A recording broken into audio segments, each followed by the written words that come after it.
Del Evangelio según San Marcos.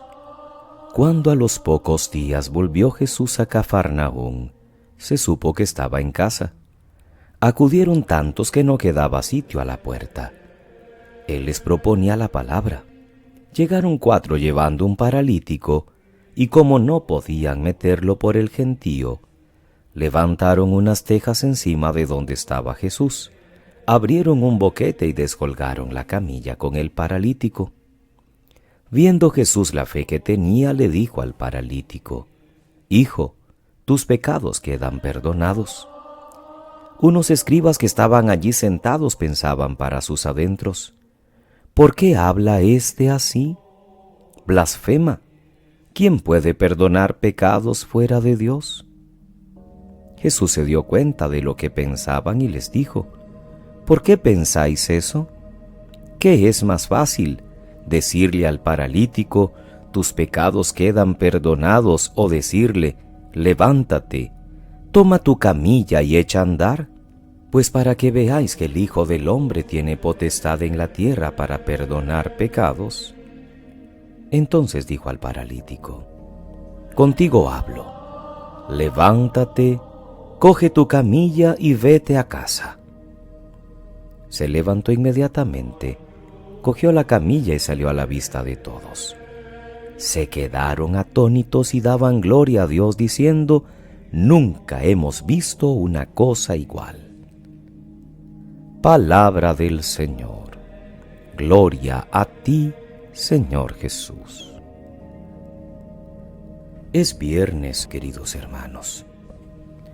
Se nos termina ya esta primera semana del tiempo ordinario, siempre leyendo el primer libro de Samuel.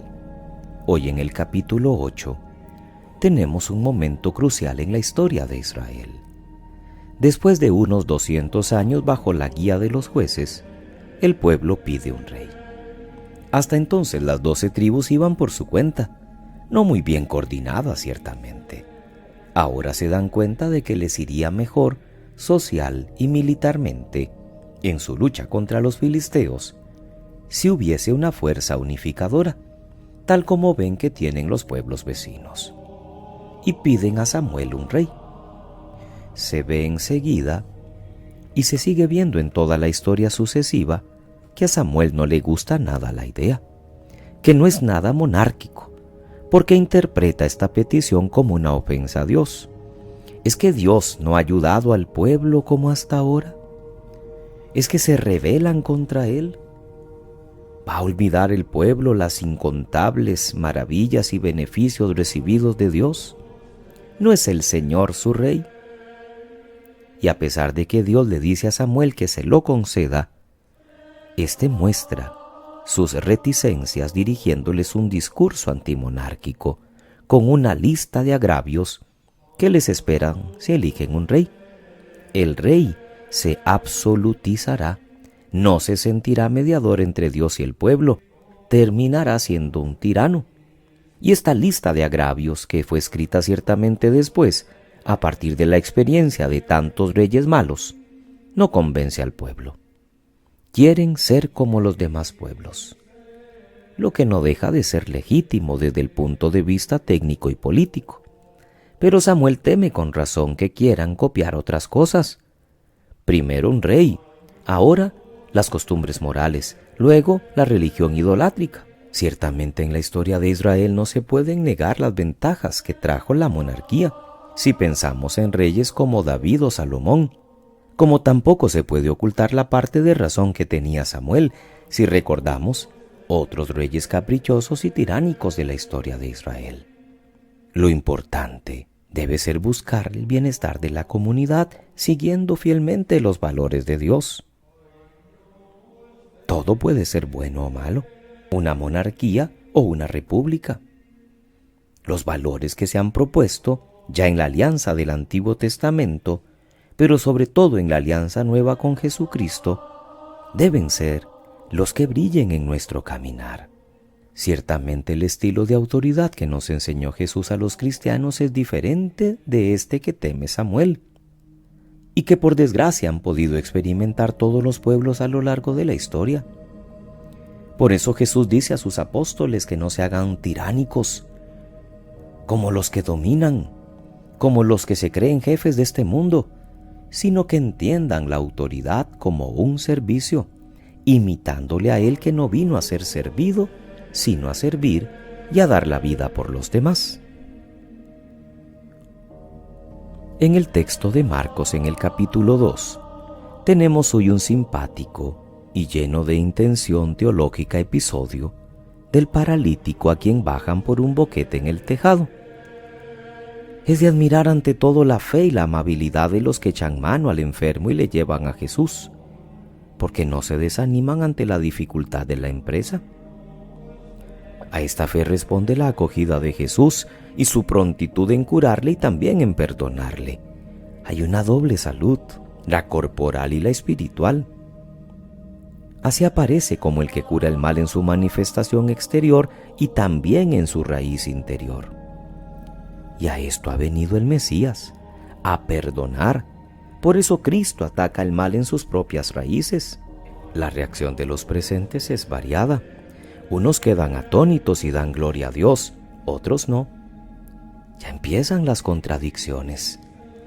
Es la primera vez en el Evangelio de Marcos que los letrados se oponen a Jesús, se escandalizan de que alguien diga que puede perdonar los pecados y no es Dios. Y como no pueden aceptar la divinidad de Jesús, en cierto modo es lógica su oposición. Marcos va a contarnos a partir de hoy 5 escenas de controversia de Jesús con los fariseos, no tanto porque sucedieran seguidas, sino porque él ha querido agruparlas con una intención catequética. Lo primero que tendríamos que aplicarnos es la iniciativa de los que llevaron al enfermo ante Jesús. ¿Nosotros a quién ayudamos? ¿A quién llevamos para que se encuentre con Jesús y le libere de su enfermedad, sea cual sea, sobre todo la del pecado? Le recomendamos a un amigo que vaya a confesarse y lo acompañamos a hacerlo.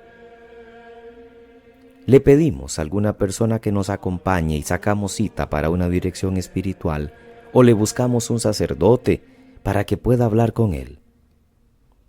A veces nos desentendemos con la excusa de que no es nuestro problema o que eso es tan difícil que nadie ya lo va a resolver. Además, nos tenemos que alegrar de que también a nosotros Cristo nos quiere curar de todos nuestros males, sobre todo el pecado, como hemos dicho, que es la raíz de todo mal. El Hijo del Hombre tiene poder para perdonar pecados, y ese poder, esa autoridad, Jesús la ha trasladado a los apóstoles, porque es Dios, y Dios puede hacer con sus dones y con su misericordia cuanto mejor le conviene a Él y a la humanidad. Así como cuando Jesús caminó sobre las aguas, y Pedro le dice, Señor, si eres tú, mándame ir a ti. Jesús le dice, ven. Pedro camina sobre el agua, no porque Pedro sea Dios, es porque Dios le ha dicho, ven. Igual sucede con los ministros de la iglesia.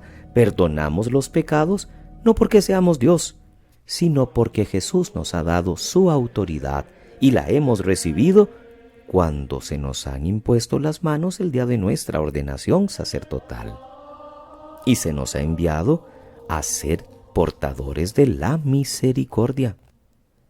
Aprendamos a mirar este sacramento con alegría.